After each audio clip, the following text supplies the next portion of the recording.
ഇവിടെ red ഉറുമ്പുകളും black ഉറുമ്പുകളും തമ്മിലുള്ള വലിയൊരു ഇത് നടന്നുകൊണ്ടിരിക്കുക കേട്ടോ. റെഡ് ഉറുമ്പുകൾ ടൂത്ത് പിക്കുകൾ അമ്പ് പോലെ ബ്ലാക്ക് ഉറുമ്പുകളുടെ കൊട്ടാരത്തിന് നേരെ എയ്ത് വിട്ടു.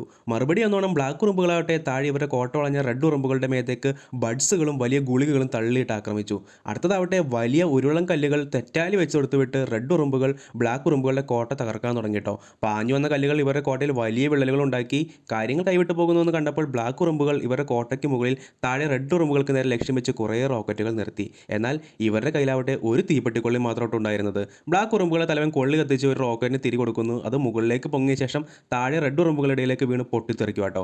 ജയിക്കാൻ തന്നെയാണ് മാർഗ്ഗം എന്ന് ബ്ലാക്ക് ഉറുമ്പുകൾ മനസ്സിലാക്കിയെങ്കിലും ബാക്കി റോക്കറ്റുകൾക്ക് തീ കൊടുക്കാനായിട്ട് തീപ്പെട്ടിക്കൊള്ളി പുറകിൽ ഉണ്ടായിരുന്നില്ല.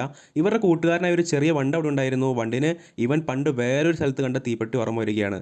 അതെടുക്കാനായിട്ട് ബ്ലാക്ക് ഉറുമ്പുകൾ ഒരു നോട്ട് കൊണ്ട് വിമാനം ഉണ്ടാക്കി വണ്ടിനെ അതിലിരുത്തി പറപ്പിച്ച് വിടുക കേട്ടോ. വിമാനം റെഡ് ഉറുമ്പുകളുടെ മുകളിലൂടെ സുരക്ഷിതനായിട്ട് വണ്ടിനെ അവിടെ നിന്ന് രക്ഷപ്പെടുത്തുകയാണ്. റെഡ് ഉറുമ്പുകൾ ഹിറ്റ് അടിച്ചിട്ട് നമ്മുടെ വണ്ടിനെ കൊല്ലാൻ നോക്കിയെങ്കിലും കഴിഞ്ഞില്ല കേട്ടോ. ശേഷം ആ വണ്ട് അവിടെ നിന്ന് പറന്നു പോവുകയാണ്. അങ്ങനെ സന്ധ്യയായി. റെഡ് ഉറുമ്പുകൾ ഇപ്പോഴും ബ്ലാക്ക് ഉറുമ്പുകളുടെ കോട്ടയ്ക്ക് നേരെ ആക്രമണം തുടർന്നുകൊണ്ടേയിരിക്കും കേട്ടോ. ബ്ലാക്ക് ഉറുമ്പുകളാവട്ടെ പ്രതീക്ഷയോടെ നമ്മുടെ വണ്ടിനെ നോക്കിയിരിക്കുകയാണ്. അപ്പോഴാണ് നമ്മുടെ കുഞ്ഞുകൊണ്ട് വലിയൊരു തീപ്പെട്ടിയുമായിട്ട് അങ്ങോട്ടേക്ക് പറന്നു വരുന്നത് കേട്ടോ. തീപ്പെട്ടി കൊണ്ടു കൊടുക്കുമ്പോൾ ഉറുമ്പുകൾ വണ്ടിന് നന്ദി പറയുകയാണ്. ശേഷം അവരെല്ലാവരും തീപ്പെട്ടിക്കുള്ളിൽ കത്തിച്ച് എല്ലാ റോക്കറ്റുകൾക്കും തീ കൊടുക്കുക കേട്ടോ. അവയെല്ലാം റെഡ് ഉറുമ്പുകൾക്ക് നേരെ പാഞ്ഞ് നിന്നിട്ട് അവരുടെ ഇടയിൽ പൊട്ടിത്തെറിക്കുകയാണ്. കൂടാതെ തീ കൊണ്ട് അവിടെ കിടന്ന ഹിറ്റ് കുപ്പിക്കും തീ പിടിച്ച് അത് പൊട്ടിത്തെറിക്കുക കേട്ടോ. റെഡ് ഉറുമ്പുകൾ വേറെ വഴിയില്ലാതെ അവിടെ നിന്ന് പേടിച്ച് ഓടുകയാണ്. ഒടുവിൽ നമ്മുടെ ബ്ലാക്ക് ഉറുമ്പുകൾ വിജയിക്കുകയാണ്.